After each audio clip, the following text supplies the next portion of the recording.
Hola a todos. Hoy vamos a ver el tema de ciclos de gas, que es el tema que corresponde a la guía número 10.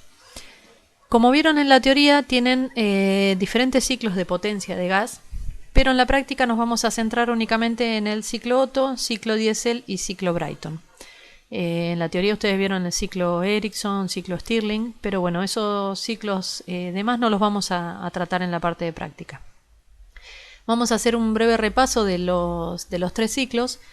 Como vieron en la teoría, el ciclo Otto es un ciclo que modela procesos que ocurren adentro de un cilindro pistón, ¿sí? Es decir, yo tengo una masa de aire que va pasando por distintas etapas, por distintos procesos, para volver siempre a un estado inicial, ¿sí? Entonces, siempre que yo tenga que plantear balances para el ciclo Otto, van a ser balances para un sistema cerrado. Sí, estoy considerando una masa de aire que pasa por distintos procesos. El ciclo Otto consta de 4 etapas, 2 que son de entropía constante, la 1, 2 y la 3, 4, y 2 que son a volumen constante. ¿Sí? Esto es lo que respecta al ciclo ideal.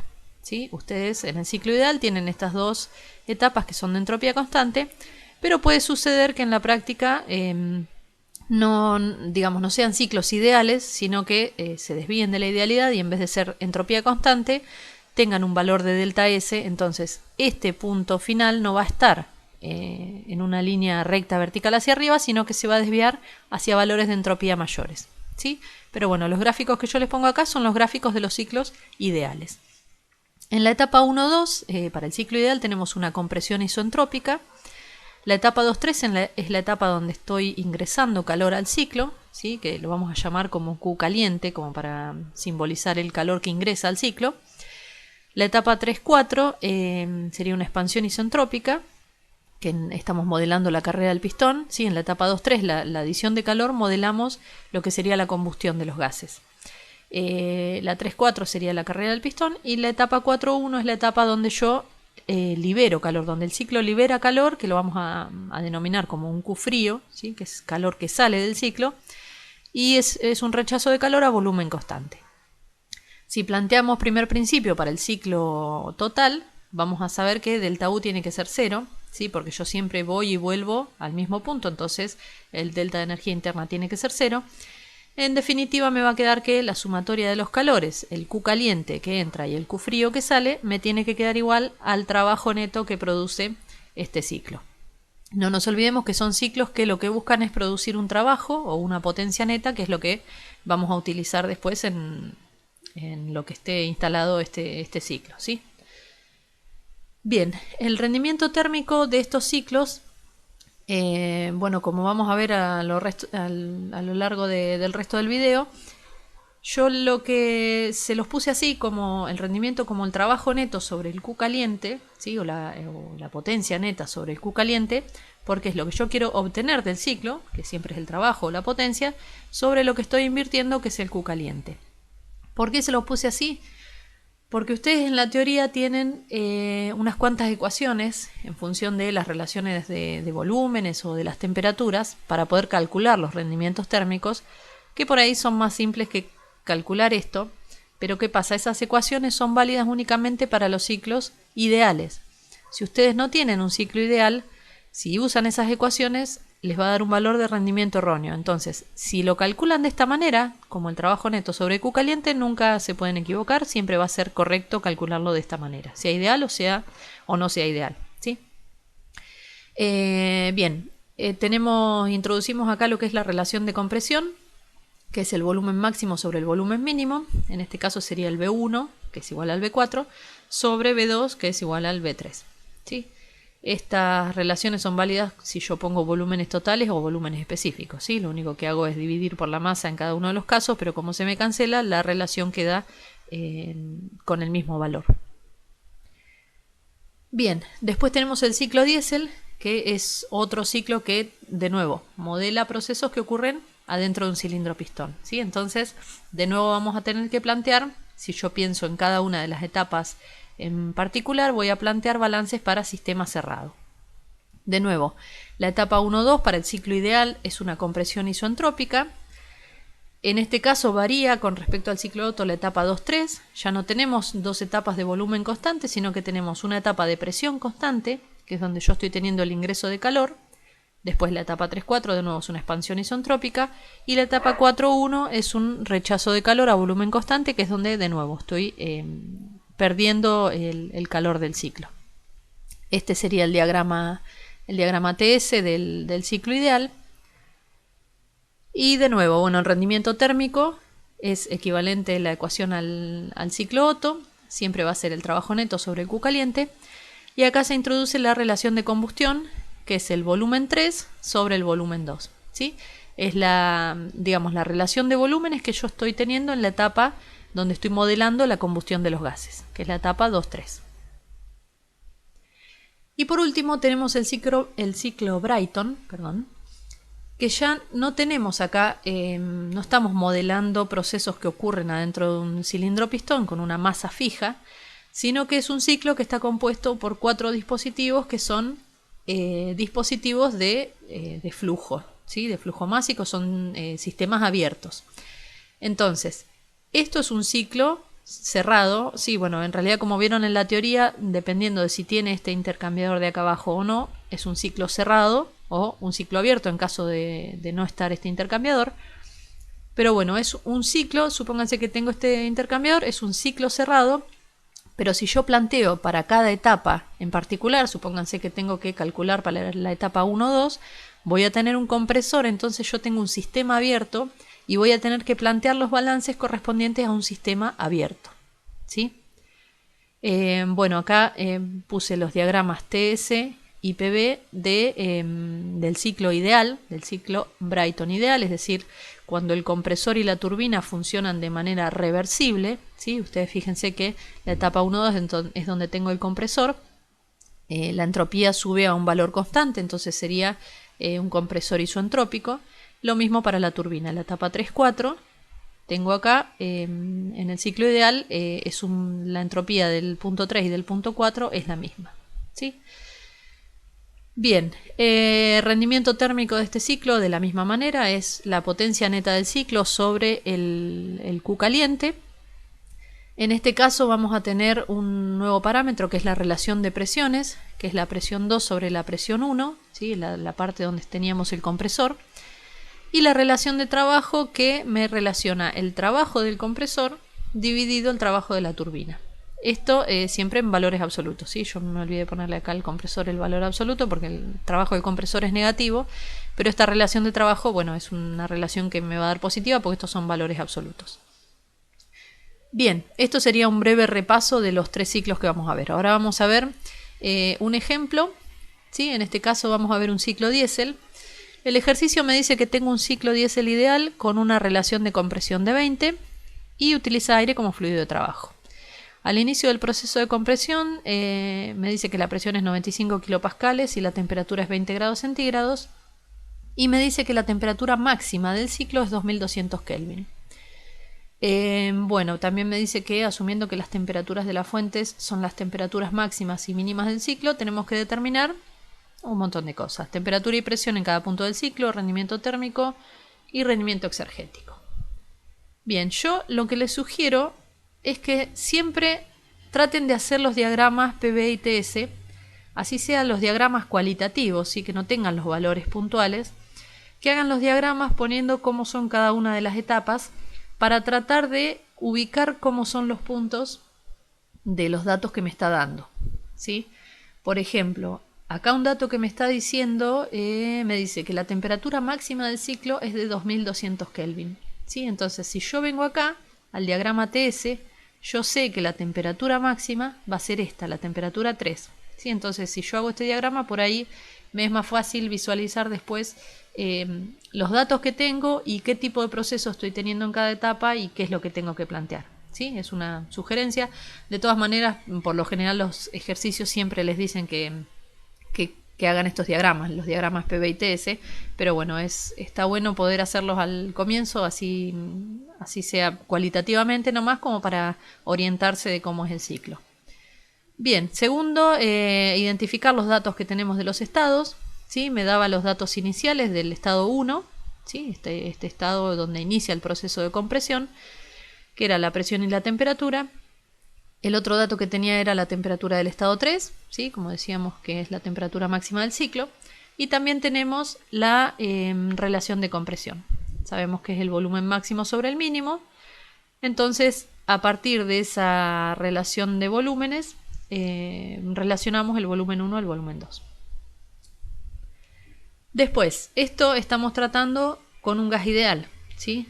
Acuérdense que siempre que consideremos estos ciclos vamos a poder aplicar las ecuaciones de gas ideal. Entonces, para el estado 1 tenemos presión, temperatura.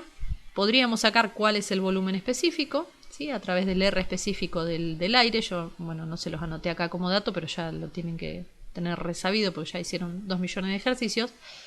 El R específico del aire, tengo presión, temperatura, despejo el volumen específico. Y una vez que tengo el volumen específico del estado 1 a través de la relación de compresión, puedo saber cuál es el volumen específico del estado 2. ¿Sí? Acá se los anoté.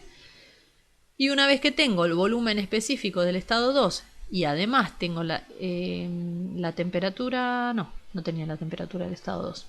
No, me estoy adelantando. Tengo volumen específico del estado 2, temperatura del estado 3 y bueno, ya el estado 1 lo tengo completo con presión, volumen y temperatura.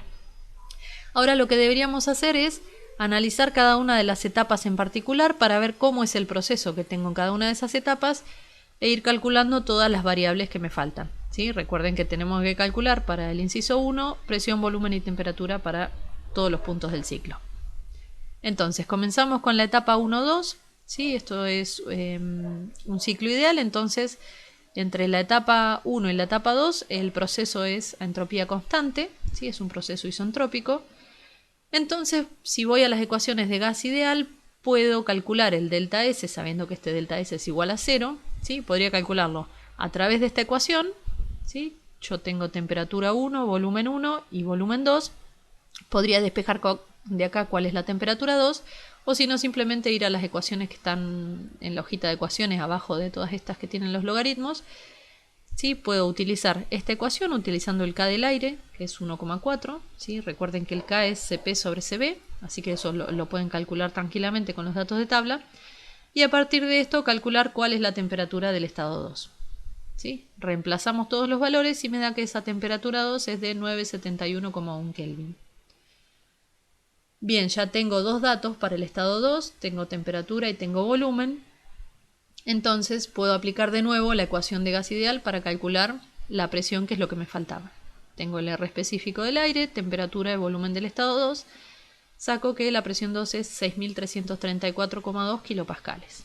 Y ahí ya tendría el estado 2 completo. Tengo temperatura, presión y volumen. Ahora tendría que pasar a analizar la siguiente etapa, ¿sí? La etapa 2-3 es la etapa en la que tenemos presión constante, ¿sí? Entonces, obviamente la presión 2 va a ser igual a la presión 3, eso ya lo había calculado. Y en definitiva, teniendo la temperatura, teniendo la presión, de nuevo aplico la ecuación de gas ideal y saco cuál es el volumen específico del estado 3. ¿Sí? Reemplazamos los valores, me queda que es 0,099 metros cúbicos por kilogramo. Ya tenemos el estado 3 completo, pasamos a la etapa 3-4, de nuevo, es una etapa de entropía constante porque esto es un ciclo ideal, entonces podemos utilizar las ecuaciones de gas ideal para delta S igual a 0. Y, ¿qué otra cosa? Yo sé que el volumen 4, ¿sí? Estamos analizando esta etapa 3-4, este volumen es igual al volumen 1, ¿sí? Porque esta es una etapa de volumen constante, el volumen 1 ya lo tenía. Entonces el volumen 4 me queda que es 0,885 metros cúbicos por kilogramo. Ya tendría el dato que me falta, ¿sí? Bueno, disculpen que yo acá les puse el delta S como 1,2, pero en realidad tendría que ser aplicado acá 3,4, ¿sí? Sería logaritmo de T4 sobre T3 y B4 sobre B3. Eso es por copiar y pegar de las ecuaciones, pero acá se los puso bien. Bien, teniendo el volumen del estado 4, el volumen del estado 3, puedo calcular cuál es la temperatura del estado 4. Y ya teníamos el volumen específico, tenemos temperatura, puedo calcular cuál es la presión 4 y ya a partir de ahí creo que tenemos todos los datos calculados, ¿sí? Ya cumplimos con lo que era la primera el primer inciso que me pedía presión, volumen y temperatura en todos los puntos del ciclo. Siempre que tenga que calcular esto, todos los datos del ciclo, que les sugiero que lo hagan, ¿sí? Porque para calcular cualquier cosa siempre van a necesitar los valores de todos los estados que pasan a través del ciclo. Pero siempre que lo tengan que calcular se resuelven siempre de la misma manera, planteando primer principio a cada etapa, ¿sí? O planteando puntualmente los delta S si son etapas de entropía constante, ¿sí? Pero son todos siempre de la misma manera. Primer principio y considerando qué tipo de proceso tengo en esa etapa. Bien, el inciso B me pedía el rendimiento térmico del ciclo. Como dijimos, siempre lo vamos a expresar como trabajo neto sobre Q caliente. Si planteamos primer principio a todo el ciclo, habíamos dicho que el delta U me queda 0 por ser un ciclo, entonces la sumatoria de los dos calores, el Q caliente que ingresa en la etapa 2.3 y el Q frío que sale en la etapa 4.1, me tiene que quedar igual al trabajo neto del ciclo. Bien, entonces podemos calcular cuál es el Q caliente planteando primer principio en esta etapa 2.3. ¿Sí? Si planteamos primer principio en esta etapa, dijimos primer principio para sistema cerrado. ¿Sí? No olvidemos que estamos modelando procesos que ocurren adentro de un cilindro pistón. Entonces, tengo que el Q caliente menos el trabajo de esa etapa me tiene que quedar igual al delta U. Esta es una etapa de presión constante, entonces el trabajo me va a quedar P por delta B. ¿Sí? Entonces lo que yo puedo hacer es decir, bueno, paso este P por delta B para este otro lado y me queda que el Q caliente es delta U más P por delta B, que en definitiva esto es igual al delta H. ¿Sí? Esto lo vieron en la teoría, cómo se derivan estas fórmulas. Entonces me queda que el Q caliente es igual al delta H y a su vez, como esto es un gas ideal, el delta H lo puedo calcular como Cp por delta T. ¿Sí? Entonces, por eso es que en esta etapa el calor lo puedo calcular como Cp por delta T. ¿Sí? Bien, reemplazo los valores y me quedan 1235 kJ sobre kilogramo. Ahora me faltaría calcular cuál es el Q frío para así obtener cuál es el trabajo neto y poder calcular el rendimiento térmico. Entonces, tenemos que plantear primer principio para esta etapa donde sale ese Q frío, ¿sí? La etapa 4.1, volvemos a plantear primer principio. En esta etapa no vamos a tener trabajo porque es una etapa de volumen constante, entonces me queda que el calor es igual al delta U y el delta U siempre lo podemos expresar al ser un gas ideal como Cb por delta T. Bueno, yo acá no les anoté los valores de Cp y Cb porque bueno, lo sacan de tabla, ¿sí? Pero no, eso creo que no sería problema. Entonces, reemplazando los valores, me queda que el Q frío es menos 447,3 kJ sobre kilogramo. Si reemplazo Q caliente y Q frío en esta ecuación de primer principio que habíamos planteado para el ciclo, despejo cuánto vale el trabajo neto, que es 787,7 kJ sobre kilogramo, y ahí ya tendría todo para calcular cuál es el rendimiento térmico. Tengo el trabajo neto y tengo el Q caliente. Reemplazo los valores y me da que el rendimiento térmico del ciclo es 0,64. No me di cuenta, recién me doy cuenta ahora, pero podría haberles puesto acá, calcularlo con la ecuación de rendimiento para los ciclos ideales que tienen en la teoría, pero bueno, para demostrarles que llegan al mismo valor. ¿Sí? Pero bueno, si quieren lo pueden hacer ustedes, calcular el rendimiento térmico a partir de los valores de la relación de compresión o de las temperaturas y ver que llegan a este 0,64. Bien, cumplimos con el inciso B, nos quedaba el inciso C que me pide el rendimiento exergético. ¿Sí? Entonces, cuando me pide rendimiento exergético, lo que voy a hacer es plantear el balance de exergía, ¿sí? Planteo menos la irreversibilidad y veo los signos que me quedan de estos términos de este lado para plantear el rendimiento exergético como los términos positivos sobre los términos negativos. ¿Sí? Entonces, en este caso no voy a tener un delta de exergía, ¿sí? Porque estoy teniendo un sistema cerrado pero que efectúa un ciclo, entonces siempre va y vuelve al mismo punto, entonces este delta de exergía me va a quedar 0. Voy a tener los términos de exergía de calor, un término para el Q caliente, un término para el Q frío y el término de exergía para el trabajo o la potencia neta que produce este sistema. ¿Sí? Entonces, los términos de exergía por calor, como vimos, tienen esta forma, 1 menos T0 sobre En este caso, si estoy considerando el Q caliente, la temperatura de la fuente caliente. El término de la fuente del Q frío tiene esta forma, 1 menos T0 sobre T de la fuente fría por el Q frío, cada uno con su respectivo signo. Y la exergía del trabajo es directamente el término del trabajo. Si analizamos los signos de cada uno de estos términos, ¿sí? El T0 y la temperatura de las fuentes las tengo, ¿sí? Porque me decía que el ejercicio me decía que asuma que las temperaturas de la fuente caliente y de la fuente fría son las máximas y las mínimas del ciclo, ¿sí? Entonces la temperatura de la fuente caliente es la misma que esta T3, que es la T máxima del ciclo, y la temperatura de la fuente fría es la temperatura 1, que es esta de 293 Kelvin, ¿sí? Entonces, si nos ponemos a analizar un poquito los signos así cualitativamente sin hacer la cuenta, el trabajo me va a quedar positivo, ¿sí? Porque siempre esto es un ciclo que produce trabajo, entonces este trabajo va a ser positivo. Este término me quedaría negativo, ¿sí? Porque tengo este menos de acá y el Q caliente es positivo porque es calor que ingresa, entonces todo el término me quedaría negativo. Y este término me quedaría positivo porque tengo este menos de acá y el menos del Q frío, ¿sí? Porque es un calor que libera el ciclo.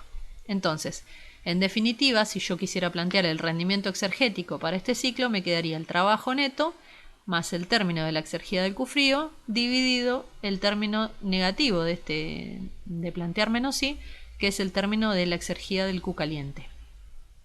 Ahora, ¿qué pasa? Este Q frío se me va, este término de la exergía del Q frío se me va porque T0 es igual a T de la fuente fría, ¿sí? Entonces se me anula y me queda únicamente el término del trabajo sobre la exergía del Q caliente. Y llego a que el rendimiento exergético es 0,73.